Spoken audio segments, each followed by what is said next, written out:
Chapter 1 के कुछ MCQ और। अब देखो इसमें क्या करना है। पहला कह रहा है कितने स्थानों के बाद, पश्चात का मतलब बाद में, 35/50 दशमलव प्रसारण समाप्त हो जाएगा। मतलब कितनी देर के बाद जो इस क्वेश्चन को डिवाइड करेंगे तो दशमलव कितनी पॉइंट के बाद कितनी बार में आएगा, जो हमारा कितना आएगा। अब देखो पॉइंट के बाद कितनी संख्या तक हम रह पाएंगे। जैसे ये 35, अगर हम छोटे बच्चे हो तो क्या करेंगे, डिवाइड कर देंगे, 50 से 35 को भाग कर दिया, कितना है 5 7 35.7, ये हो जाएगा। अब देखो क्या, इसका एलसीएम ले ले 35, 5 गुणा 5 गुणा 2, ये आएगा। पहले इस चीज को काट देंगे, 5 7 35, तो ऊपर क्या बचा 7/5, दोनों की पावर 1 1 है, तो आंसर इसलिए क्या होगा 1। ठीक है, अगला देखते हैं। ये कह रहा है, ये भी क्या कह रहा है, कितने स्थानों के पश्चात 47 2 की पावर 3 और 5 की पावर 2 दशमलव प्रसारण समाप्ति होगा। इसमें भी कितने पॉइंट के बाद दशमलव आएगा। अब देखो जितनी ज्यादा पावर होती है, चाहे इसकी पावर 2 है इसकी पावर 3, तो जो ज्यादा पावर होगी इनमें 2 और 5 में उतनी बार में कटेगा। तो इसमें पावर कितनी ज्यादा है 3, तो ये वाला होगा 3। अब ये वाला सवाल देखते हैं। अब कह रहा है इनमें से कौन सा दशमलव में कट जाएगा। अगर मैं इसका सब हमेशा क्या करते हैं, नीचे वाले का एलसीएम लेते हैं। 5 3 15, ये 10 नहीं बन रहा, ये नहीं होगा। इसका करेंगे 5 से काटते तो 5 7 35, 5 7 35, 5 से अगर मैं काटूंगा तो कितना आएगा, 375 को काटते हैं, 5 7 35, 5 5 15 5 75, 5 3 15, इसमें 3 आ रहा है, ये तो 10 बनेगा नहीं। इसका करेंगे 7 चौक 28, 7 गुणा 4, ये भी 10 नहीं बनेगा। अब इसको करते पहले इसको काटते, 7 तक हम 7 7 चौक 28, 1/4 आ गया, तो 1/4। अब ये 2 बन रहा है, 2 गुणा 2 हो जाएगा, तो ये सॉल्व हो जाएगा, तो इसलिए ये आंसर है। जैसे अगर माना अब नॉर्मली डिवाइड करके देखते हैं, 1 को 4 से डिवाइड करेंगे तो कितनी बार में कट जाएगा, पॉइंट लगाए 0, फिर पॉइंट लगा, 4 दूनी 8, 5, इतनी बार में कट गया। हम ये देखते हैं कि इस इक्वेशन में, नीचे वाली इक्वेशन में 10 बनना चाहिए। अगर मैं इसमें 5 से मल्टीप्लाई कर दूंगा तो 10 बन ही जाएगा। तो यही बात है, तो हमें बस यही चेक करना होता है कि किसमें 10 बन रहा है। इसमें 10 बन सकता है, बाकी सब में कितनी भी कोशिश कर ले 10 नहीं बनेगा। 5 दूनी 10 या 30 हो जाएगा, इसी चक्कर में यह सॉल्व नहीं होगा। कह रहे दिवाली उत्सव के लिए मोमबत्ती बनाने के लिए रिया, राघव और सुनीता 10 16 और 20 मिनट के लिए 20 मिनट लेते हैं। 20 मिनट लिए मतलब तीनों ने, एक ने 10 मिनट लिए, एक ने 16 मिनट लिए, एक ने 20 मिनट लिए मोमबत्ती बनाने के लिए। ठीक है, अब कितने मिनट के बाद वो सब के सब दोबारा एक साथ मोमबत्ती बनाएंगे। पहले तीनों ने एक साथ स्टार्ट किया, इसको इतने 10 मिनट लग गए, को 16 को 20 मिनट। ठीक है, अब ये बनाने में लगे पड़े। ऐसा कौन सा टाइम आएगा जब तीनों एक साथ शुरुआत करेंगे। एक टाइम तो ऐसा आएगा ही जब तीनों के तीनों एक साथ शुरुआत करेंगे। तो वो कब करेंगे, तो उसके लिए क्या करते हैं, इन तीनों की निंजा टेक्निक क्या है, एलसीएम। अब देखो 2 तरीके होते हैं एलसीएम लेने के। एक तो है वो बच्चों वाला मेथड, दूसरे वाला सबसे बड़ी संख्या का पहाड़ा पढ़ लो। 20 एकम 20, 20 दूनी 40, 40 दोनों के पहाड़े में आता नहीं। 20 या 60, 16 से नहीं कटेगा। 20 2500 नहीं आएगा। 20 छिंगे 120, कटने के चांस है 20 छिंगे 120, 16 के पहाड़े में नहीं आता। 20 7 140। अब देखो हम जैसे इससे क्रॉस हुआ है 200 आ रहा है, लेकिन अब देखते हैं 20 छिंगे 120, पक्का क्वेश्चन ठीक उतारा 10 16। अब एलसीएम लेकर देखते हैं, एक बार देखते हैं। 20 8 160, 20 8 160 होगा। 160 तीनों के तीनों कट जाएंगे, तीनों के तीनों कट जाएंगे। ऑप्शन देख लेता हूँ, अरे तीनों के तीनों 10 16 और 20, इन तीनों 20 चौके 80, 20 चौके तो पढ़ा ही नहीं हम लोगों ने, 80। 20 दिया के बाद डायरेक्ट 20 पंजे पहुंच गए, तो 20 चौक 80, 80 होता है। तो हमारा आंसर क्या हो गया 80, क्यों 80 से तीनों कट जाएंगे। बच्चों की तरह एलसीएम लेने की जगह क्या करेंगे, बड़े वाले का टेबल पढ़ लो, वही होगा। जैसे माना 2 3 और 5 का एलसीएम लेना है, तो क्या है 5 है, तो तीनों का एलसीएम लेने से तो 5 का पहाड़ा पढ़ लो। 5 दूनी 10 नहीं, 5 3 15 नहीं, 5 चौक 20 नहीं, 25 नहीं, क्या हो जाएगा 30। 30 में तीनों कट रहे तो वो आंसर हो जाएगा। ठीक है, एक तरीका तो ये होता है।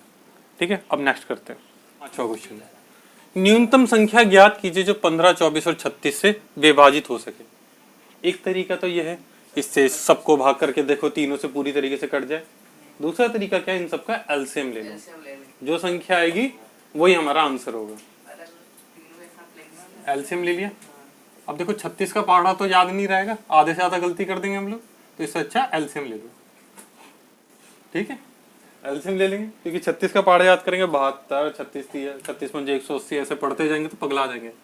3 पंजे 15, 3 8 24, 12, 5 से तो ये पूरा खत्म ही हो गया। 8 और 12 क्या बचेगा, 4 से काट दिया, 4 दूनी 8, 4 3 12। ठीक है, शॉर्ट, हाँ 2 3 6, 24 पंजे 120, 120 3 360।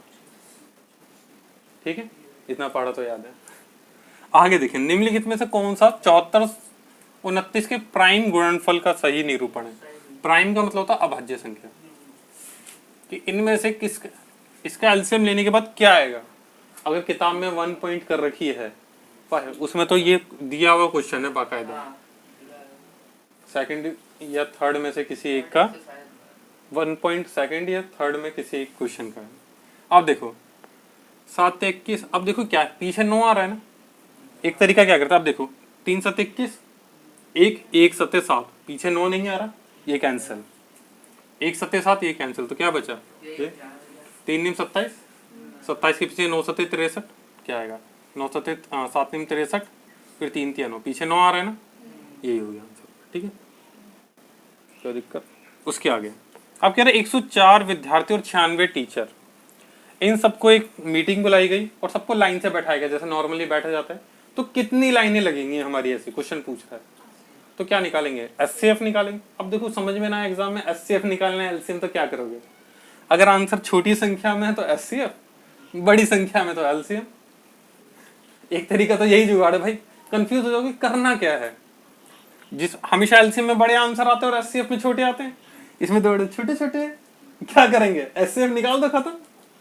क्योंकि इसके अलावा तो तुम लोगों ने कुछ नया सीखा नहीं, एचसीएफ एलसीएम, तो क्यों और बिना वजह की खोपड़ी खर्च करे, रट लो, जुगाड़ है।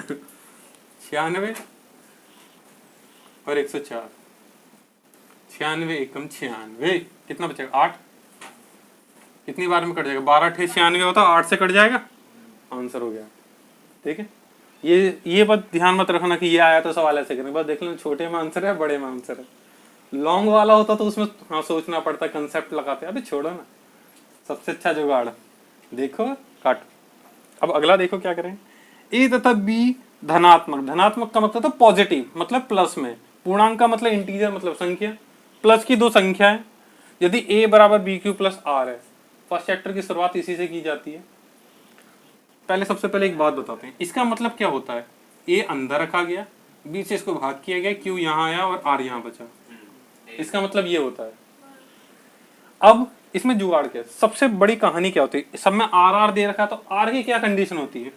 जब भी हमने बचपन से लेकर आज तक भाग किया है, हमने एक बात नोटिस करी है, ये जो रिमाइंडर आएगा, ठीक है, जो भी शेषफल आएगा, या तो हमेशा इससे छोटा होगा, हमेशा जिससे भाग कर उससे छोटा आएगा, अगर नहीं आया तो हमने क्वेश्चन गलत किया। इसका मतलब ये चीज हमेशा छोटी होती है, या यहाँ पर जीरो आएगा, दो ही कंडीशन है, या तो इससे कम या जीरो। अब देखो क्या है, आर, देखो आर क्या होता है, जीरो के बराबर आ सकता है या जीरो से बड़ा आएगा, क्यों नहीं आ सकता।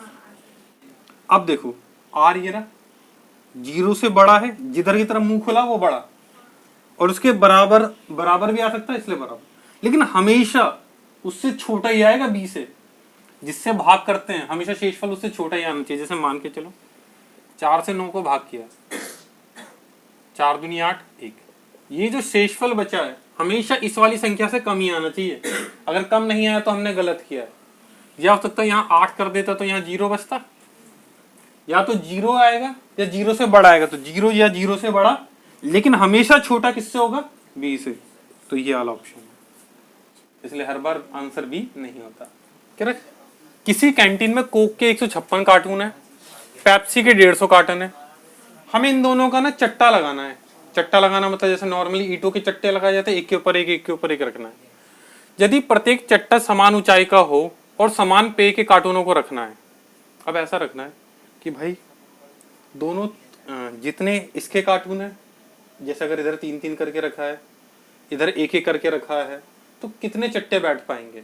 ऐसे करते करते कि चट्टानों लिखा है, जो उसके चट्टे बनेंगे, कि अगर मैं दोनों तरफ का इक्वल इक्वल रखना चाहता हूँ कि दोनों में एकदम समान समान आए, तो मुझे कितने कितने के चट्टे लगाने चाहिए। कि अगर पेप्सी वाले के चट्टे लगाऊं और किसके चट्टे लगाऊं मैं साथ में, कोक के चट्टे लगाऊं, तो मुझे ये देखना होगा कि जब दोनों के चट्टे लगा रहा हूँ तो कितनी कितनी संख्या रखनी चाहिए जो बराबर बराबर ऊंचाई होगी। एक ऐसा तो करेंगे नहीं हम बहुत ज्यादा ऊंचाई तक रख देंगे, सारा सामान गिर जाएगा। हमें रखना है कि कितने कितने मैक्सिमम रखें ताकि कि उसकी जो चट्टों की लंबाई है वो इक्वल रहे। तो ऑप्शन से उठाते हैं हम, ठीक है। अब देखो क्या होगा, अगर मैं 18 से इसको भाग करता हूँ 156 को, 18 8 144, ठीक है। 18 18 के चट्टे बनाता हूँ। अगर इसे 18 से 150 के, ठीक है, 18 दूनी 36, 18 53, 18 चौक 72, 18 पंचे 90, 18 सिंगे 18 7 126, 18 8 144, कितना बचता है इसमें 6, इसमें बचे रहे 8, ठीक। अब देखो 18 से एक भी संख्या पूरी नहीं कट रही। अब मैं 13 से काट के देखता हूँ, दूसरा ऑप्शन उठाता हूँ 13, 13 एकम 13, 2 बचा, 13 दूनी 26, मतलब इसके 13 13 के लगाऊं तो 12 चट्टे तो लग जाएंगे, कोई दिक्कत की बात नहीं है। अब 13 13 के इसके लगाता हूँ, 13 एकम 13, 2, 13 दूनी 26। अब देखो दोनों के 12 12 कंप्लीट लग जाएंगे, 12 चट्टे इसके लग जाएंगे, नहीं सॉरी 13 एकम 13, मतलब कम से कम 11 तो लग ही जाएंगे। इसके 12 इसके 11, थोड़े थोड़े बच जाएंगे, इसके तो पूरे कंप्लीट हो जाएंगे अगर पूरे लगाऊंगा, और संख्या भी अलग अलग है। तो मिनिमम जो लोग इसमें, इसके भी लगभग, अगर मैं दोनों के चट्टे लगाना चाहूँ 11 11 पूरे पूरे लग जाएंगे, उसके बाकी जो बचेंगे वो साइड में रह जाएंगे। तो कम से कम क्या होगा कि एक के तो पूरे लग जाए, दूसरा रह जाए। तो इसलिए इसका आंसर 13 होगा। कि अगर संख्या सेम होती तो कुछ हम जुगाड़ कर लेते, लेकिन इसमें क्या है, इसके पास 156 है, उसके पास 150 है, दोनों के मिनिमम मिनिमम बचे, तो मैं क्या करूंगा 13 13 के चट्टे लगा दूंगा, जिस वजह से क्या होगा दोनों के इक्वल रहे। क्या कह रहा, कम से कम चट्टानों की आवश्यक संख्या होनी चाहिए। हमने उसने हमसे एग्जैक्ट नहीं पूछा कितनी आएंगी, एग्जैक्ट होता तो संख्या सेम होती, लेकिन मिनिमम कितनी होनी चाहिए, कम से कम 13 तो हो जाएगी। इसलिए इसका आंसर क्या होगा 13, क्योंकि बाकी सबसे 21 21 का लगाएंगे तो कितना लंबा हो जाएगा पहली बात, और ना इसके पूरे हो पाएंगे ना उसके पूरे हो पाएंगे। हम चाहते क्या कि थोड़ा ही वेस्ट हो, बाकी सारा ढंग से आ जाए, थोड़ा रहे तो वो साइड में पड़ा रहेगा। तो इसलिए इसका आंसर ये होगा। क्या दे रखा है, अधिकतम संख्या ज्ञात करिए जो कि 396, 436 तथा 542 को विभाजित करने में 5, 11 और 15 अवशेष छोड़ता। जितना अवशेष छोड़ता है, अवशेष का मतलब है रिमाइंडर, कितना, इतना, मतलब अगर किसी एक संख्या से डिवाइड करेंगे, 23 से डिवाइड करेंगे तो ये बचेगा, 11 बचेगा, 15, तो जितना बचता है उतना इसमें से माइनस कर देते। जैसे 396 में से 5 ये कितना बचेगा 391, 436 में से 11 बच गया तो 425, इसमें से 15 माइनस करूंगा कितना बचेगा 500। तो अब इन दोनों का एचसीएफ निकाल लेते हैं। 391 कितना बचेगा, 5 में से गया 4, 34, 391, 34 एकम 34 कितना बचेगा 51, 34 एकम 34, 17 बचा, 17 दूनी 34। अभी 17 आया, आगे सॉल्व करने की जरूरत नहीं, एचसीएफ निकालते समय क्या करते हैं, इससे इसको भी डिवाइड करते हैं, क्या करेंगे, यही आंसर क्या हो गया 17, आगे सॉल्व करने की जरूरत नहीं, ठीक है। अब देखते हैं आगे सवाल। अगला कह रहा है वह अधिकतम संख्या ज्ञात करे जिसे 100, 178, 278 को विभाजित करने पर क्रमश 1 2 3 रहता है। जितना शेष बता उतना माइनस करते, 100 में से 1 गया 99, 2 इसमें से घटाया कितना बचा 176, इसमें से 3 घटाया 275, इसमें भी वही करो, एचसीएफ ले लेते हैं, 99 से कर दे, 99 176, 99 99 कितना बचेगा 5 5 बचेगा, कितना बचा पक्का 77, कितना बचेगा 7, उसके बाद कितना बचेगा, कितना ही बचेगा, 99, 77, 22, फिर 77 बचेगा, 22 या 66, कितना बचेगा 11, 11 दूनी 22, क्या होगा 11 से पूरी तरीके से कट गया तो 11 आंसर हो गया। आगे सॉल्व करने की जरूरत ही नहीं। आगे देखते हैं, अधिकतम संख्या बताइए जो 615 963 को विभाजित करने पे 6 बचता, तो दोनों में 6 घटा देंगे, इसमें भी 6 घटाया तो कितना बचेगा ये 609, और इसमें कितना बचेगा ये 57। अब कर देंगे 9 5 7, 609 एकम 609, कितना बचेगा 8, कितना बचेगा 4, 8 में से 6 क्या 2, 248, फिर 609 को डिवाइड करेंगे, पक्का देखना 248 ही ठीक लिखा ना। आगे करता हूँ, 2 चलाऊंगा, 2 8 16, 24 दूनी 48 और 1 49,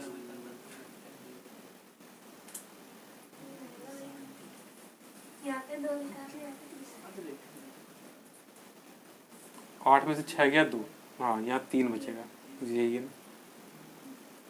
तो 3 तो क्या चलेगा एक बार में चल जाएगा 348, 9 में से 8 गया 1, 5 में से 3 गया 2, फिर 348, 261 एकम 261, 7, 14 में से 6 गया 8, 87 बचा। अब देखो 87 है, ऑप्शन में कहीं दिख रहा है 87, इसलिए कट जाएगा। देखो 7 से 21, 87 की 3 में कर देंगे, 3 7 21 का कहाँ से लगा दो, 3 8 24 और 2 26, पूरा कट जाएगा, मतलब 87 से कट जाएगा पूरा। ठीक है, ये आंसर है। कुछ वन लाइनर क्वेश्चन जो एक बार में होता है, क्या फॉर्म में होता है, एचसीएफ गुणा एलसीएम, पहली संख्या गुणा दूसरी संख्या। ऑप्शन पे डिपेंड करेगा, फर्स्ट सेकंड दे रखा है, कुछ भी ऑप्शन दे सकता है इसमें, first number and second number कुछ भी दे सकता है। अब देखो क्या करें, 156 का 22 और 3 तो आ गया, बताओ अगला क्या आएगा, क्या करें 22 या 66, या क्या तरीका, इसका एलसीएम ले लो, 156 का एलसीएम ले लिया, 3 से काटा 3 5 15, 3 दूनी 6, फिर किससे काटा 3 5 15, 3 दूनी 6, ठीक है, 2 से काटा कितनी बार में कट जाएगा, 2 3 4, 2 6 12, 2 से काटा 13, 13 एकम 13, तो इन्होंने 22 नहीं 2 गुणा 2 होगा, 22 प्रिंट हो रखा है इस क्वेश्चन में, 2 गुणा 2 है, तो 2 क्या बचा, देखो 2 गुणा 3 तो आ गया, क्या बचा 13, ठीक है, तो इसका आंसर हो गया 13। इन दोनों को जोड़ने पे ये क्या होगी, परिमेय संख्या होगी अपरिमेय, परिमेय का मतलब रैशनल नंबर या इरेशनल नंबर, कौन सी होगी, रैशनल या इरेशनल, इरेशनल, ठीक है, क्योंकि ये जुड़ेंगे ही नहीं, ना सॉल्व होगा, जो सॉल्व ना हो वो अपरिमेय संख्या या इरेशनल नंबर। इनमें से अगर किसी संख्या को 3 से डिवाइड करो, इनमें से कौन सा रिमाइंडर नहीं बचेगा, क्योंकि जिससे डिवाइड किया जाता है वो रिमाइंडर कभी बच ही नहीं सकता, तो 3।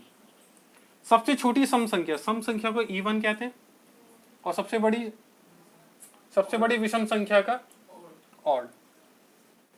इन दोनों का एचसीएफ लेंगे तो क्या आएगा, सबसे पहले सबसे छोटी विषम संख्या क्या होगी 2, सम संख्या 2 होगी, और विषम संख्या सबसे बड़ी कैसे कह सकते हैं, कहां तक चलती रहेगी, कोई कह ही नहीं सकता कहां तक चलेगी, तो अब एक रफली मान के चलते हैं, अगर माना कितनी भी बड़ी ले लूं, मैं एक रफली लेता हूं, मैंने ले लिया 99, ठीक है, इन दोनों का एचसीएफ लूंगा एक ही आएगा, तो ये क्वेश्चन ने सिर्फ डराने के लिए बता रखा है बड़ी संख्या, हम कभी भी इवन और ऑड संख्याओं का एचसीएफ निकालेंगे हमेशा एक ही आएगा, चाहे वो छोटी से छोटी ले लो या बड़ी से बड़ी ले लो, क्योंकि उनमें कुछ कॉमन नहीं मिलेगा, तो सबसे छोटी, ठीक है, तो क्या है इसका आंसर क्या आएगा 1। बस ये डरने की बात नहीं है, बड़ी कह रहा है, ठीक है। अगला क्या, परिमेय व अपरिमेय संख्या का योग हमेशा क्या होता है, अगर एक अपरिमेय संख्या और एक परिमेय संख्या, इरेशनल और रैशनल, इनको जोड़ेंगे तो क्या आंसर आएगा हमेशा अपरिमेय, इरेशनल ही आएगा, ठीक है, खत्म ये चैप्टर।